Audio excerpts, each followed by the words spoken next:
We do begin here tonight with a new video coming in from the ongoing Russia-Ukraine crisis. This video here showing an explosion in the capital city of Kyiv from this afternoon. Russia now escalating its attacks while Ukrainian forces keep trying to hold on to their country. Thank you for joining us here tonight. I'm Paul Legrone. We're starting off with this crisis tonight, not just because of the devastating scenes that we've seen for weeks now, like this one of a Russian strike on a mall that killed at least 8 people that we know of, but also because the UN is now reporting more than 10 million people have been forced out of their homes since this crisis, this invasion began. And all of this could have major consequences here in the United States. The White House is now telling companies to essentially double down on their digital security warnings. Russia is considering now launching cyber attacks against critical infrastructure targets.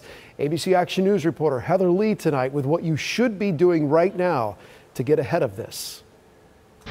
It's been nearly a month since Russia invaded Ukraine, and the impact of the war for most Americans has been felt from afar. But the Biden administration announced a Russian cyber attack is coming, and companies should be prepared.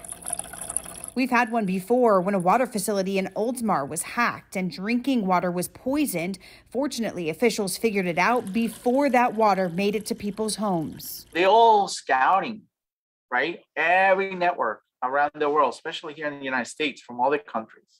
And if they find something, they find an avenue to get in, then they're going to start trying passwords and things like that until they break in. That's why Duarte Perea, the chief technology officer at FitTech Gelb, says multi-factor authentication is the first line of defense. Even though they broke in with your username and password, somebody still needs to allow that connection. If you don't say allow, they cannot log in.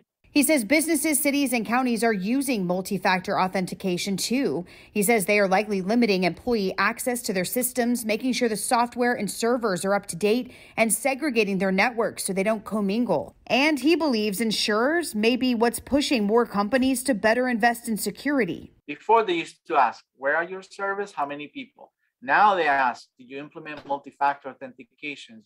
Is your backup offsite and you have it encrypted?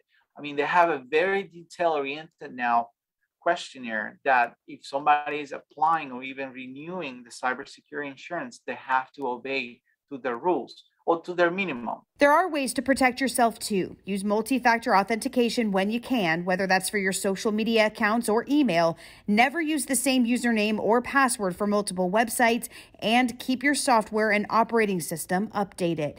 Heather Lee, ABC Action News.